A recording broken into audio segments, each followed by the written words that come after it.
Section 5.5 Rational Inequalities. Objective number 1. Solve a rational inequality. Before we do example number 1, let's look at the very simple idea about the product and the quotient. So let's look at the product. If we have A times B, give us a negative answer, and A times B give us a positive answer. Then the conclusion for A times B give us a negative answer is that A and B have opposite sides. And if A times B give us a positive answer, then both A and B have to be positive or they both negative. Then we can say that A and B have the same side.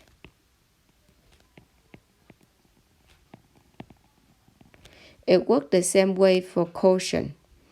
When we have a negative number, we can compare with the 0, and that is less than 0. A positive number is greater than 0. It doesn't work for addition or subtraction. For example, if we have A plus B and the result is positive, we cannot tell A and B have the same side or different sides.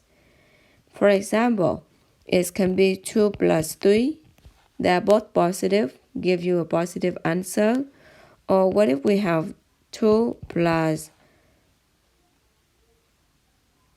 negative 1? Then we will get a positive answer also. So then the side of A and B we cannot determine. So that means that in the section 5.5, we will always compare with the 0 for one side, and the other side we need to make the product or the quotient. Then the form is that the one side will have 0, it can be greater than or less than, and the other side we need to make a product or the quotient. In example number 1, we already have one side is 0, and the other side we have a quotient, x plus 3 on the top and x minus 4 in the bottom. We will find the solution for top and bottom.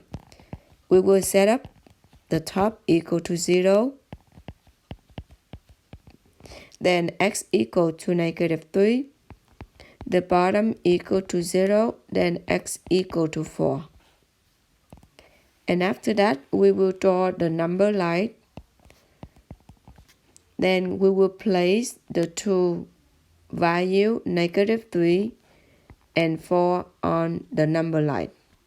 You notice that we have to put the smaller number on the left side, the bigger number on the right side. And after that, we will plug in the number and check. From negative infinity to negative 3, I will pick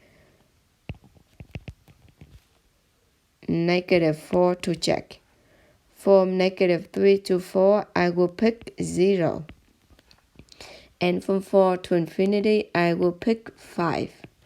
And then I plug in the number into the original problem.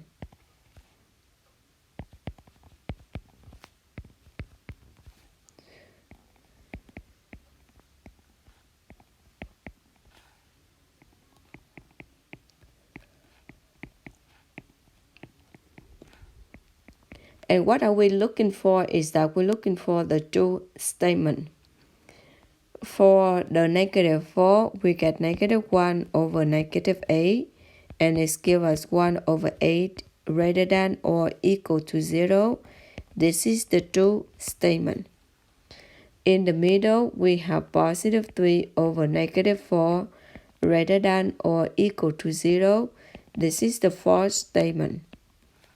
And the last one, we have 8 over 1, and it's equal to 8. and is greater than 0. So this is the true statement. That means we will answer the one that gives us true statement.